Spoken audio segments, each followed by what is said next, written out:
비대칭이 없는 사람은 없죠, 세상에. 뭐 연예인들이나 이런 사람들은 비대칭 있잖아요. 많죠. 한수희 배우. 실물을 이렇게 언급드려도 될지. 비대칭은요.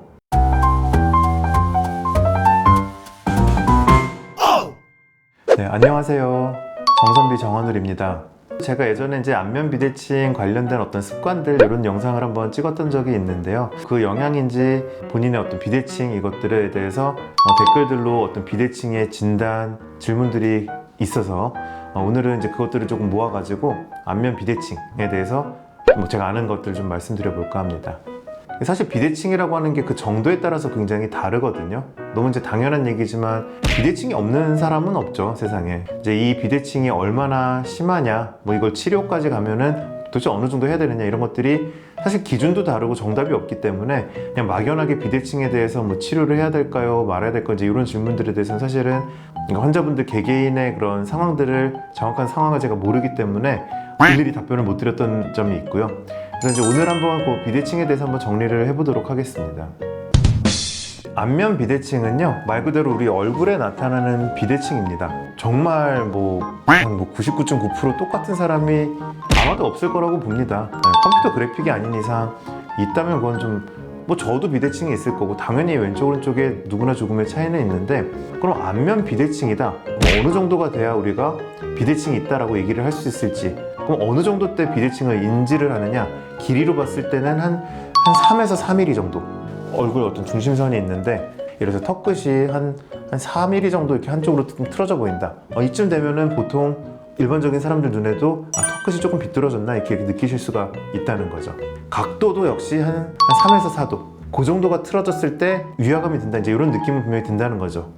근데 그런 정도 기준을 그냥 참고 삼아 말씀을 드릴 수 있을 것 같습니다. 내가 거울을 언뜻 봤을 때, 사진을 찍었을 때 뭔가 좀 삐뚤어졌다라고 느끼시는 게 아까 말씀드렸던 그 한 3, 4도, 3, 4mm 이상의 뭔가 차이가 아마도 있을 가능성이 높고, 그쯤 되면 느끼시는데 그 이하의 약간의 차이들은 비대칭이 좀 덜하다고 보시면 되겠죠. 뭐 연예인들이나 이런 사람들은 비대칭 있잖아요. 많죠. 실물을 이렇게 언급드려도 될지는 모르겠네요. 근데 뭐 워낙에 뭐 인터넷 찾아보셔도 나오는 게 잘생겼는데도 비대칭인 분들이 계세요. 강동원 씨. 비대칭 연예인 남자 1번으로 항상 많이 뜨는 게 이제 강동원 씨인데, 그분 보고 못생겼다고 하는 사람 아마 대한민국엔 적어도 없을 겁니다. 여자 연예인으로는 한수희 배우. 굉장히 미인이신데 이제 자세히 보면 뭔가 좀 비대칭이 있어요. 그러니까 이제 비대칭이라고 해서 꼭 뭔가 치료를 받아야 되거나 꼭 그렇지는 않다는 거죠.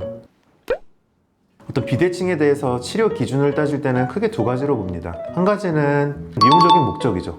내가 이게 너무 스트레스고 혹은 컴플렉스다, 이러면 이제 그 비대칭을 이제 고치는 어떤 치료들을 고려해 볼 수가 있는 것이고요. 기능의 개선을 위해서 치료적인 목적으로 비대칭 치료를 해야 되는 경우도 있습니다. 코도 어떤 뭐 중격의 만곡이라든지 이런 것들이 안쪽에서 공기의 흐름, 어떤 생리적인 것들에 문제를 일으켜서 질환이나 이런 것들이랑 연관도 있기 때문에 좀 똑바르게 해줄 수가 있는 이제 이런 거라고 봤을 때, 안면 비대칭도 조금 더 크게 봤을 때는 특히 아래턱의 비대칭은 턱관절이랑도 영향이 있는 경우들이 많습니다.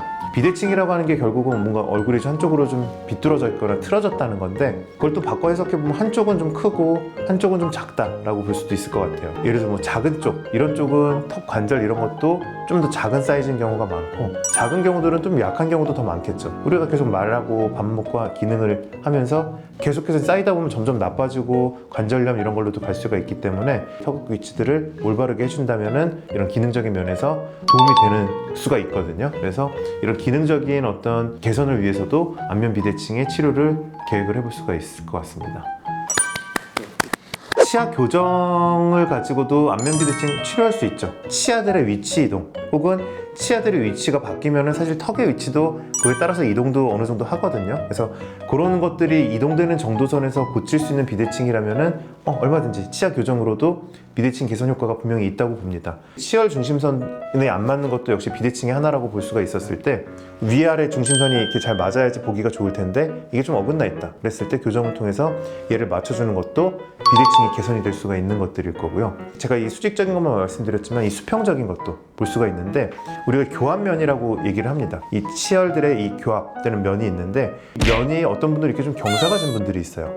웃었을 때 이가 좀 이렇게 경사져 보여요. 삐뚤어져 보여요. 혹은 치아의 축들이 한쪽으로 좀 누워 보여요. 이제 이런 것도 역시 비대칭의 일환이라고 봤을 때 치열 교정을 통해서 이런 비대칭들은 좋아질 수가 있죠.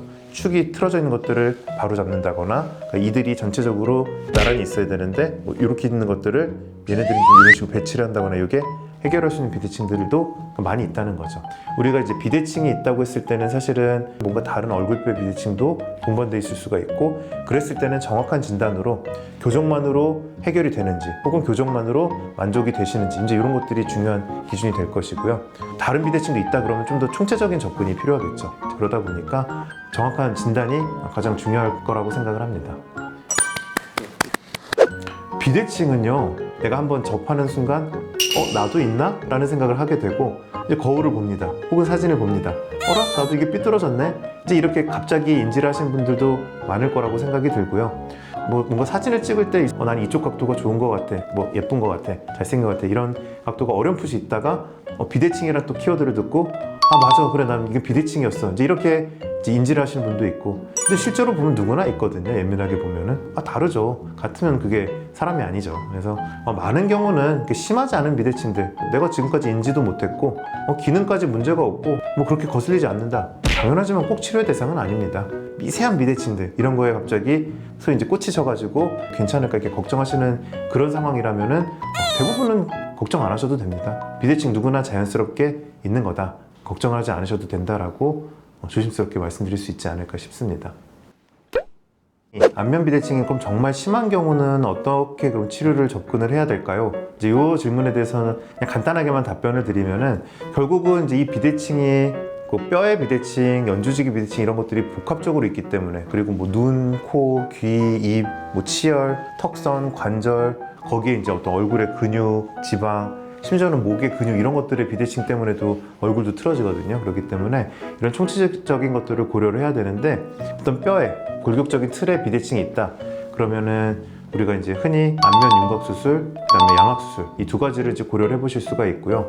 근데 이제 윤곽 수술이라고 하는 것들은 얼굴 테두리에 해당되는 약간의 비대칭은 뭔가 좀 뼈를 다듬거나 형태를 좀 변형시켜서 대칭성을 좀 좋게 해줄 수는 있는데, 어떤 얼굴에 축이 틀어졌다든지 부피, 볼륨감, 어떤 회전, 이런 것들이 총체적인 문제들이 발생을 하고, 그것들을 근본적으로 바꿔줘야 얼굴이 좀 똑바라지는 거기 때문에 많은 경우에 심한 골격적인 비대칭은 소위 우리 양악수술이라고 불리는 턱 교정 수술이 가장 그 비대칭을 좀 근본적으로 해결해 줄 수 있는 치료 방법이라고 생각을 합니다. 오늘은 이제 구독자분들께서 관심을 많이 가져주시는 키워드 중에 하나인 안면 비대칭에 대해서, 사실은 안면 비대칭 얘기 드릴 게 굉장히 많아요. 치료법도 참 다양하고 고려해야 될 것도 다양하고, 또 제가 자신 있는 부분이기도 하고. 어쨌든 오늘은 안면 비대칭이 대략 이제 어떤 정도면 이제 우리가 인지가 되고 어떻게 진단이 되고 개괄적으로 어떤 치료가 있는지, 결론은 심하지 않은 분들은 너무 걱정하시지 않으셔도 된다. 그렇지만 궁금하거나 뭔가 문제가 되거나 스트레스를 받거나 그러면은 전문 병원에 가셔서 상담을 받으시면은 정확한 진단과 함께 그에 따른 정확한 치료 계획들, 이런 것들을 보시고 치료를 진행하시게 되면은 안면 비대칭이 좋아질 수 있을 것이라고 생각이 듭니다. 마지막 한마디는요. 안면 비대칭은 정확히 말씀드리면은 해소가 아니라 개선이라고 보시면 됩니다. 어떤 치료를 받고서 완벽한 대칭성은 있을 수는 없어요. 다만 기존에 있었던 비대칭을 덜하게, 대칭성에 가깝게 해드리는 개선 효과인 거지, 완벽하게 비대칭이 없어진다라고 보기는 어렵기 때문에 꼭 그걸 염두에 두시고, 그만큼 심하지 않은 비대칭인 분들은 지금 사는데 문제가 없다면 꼭 치료를 받지 않으셔도 괜찮다, 그 정도 말씀드릴 수 있을 것 같습니다. 네, 영상이 도움이 되셨다면 구독과 좋아요 부탁드릴게요. 감사합니다.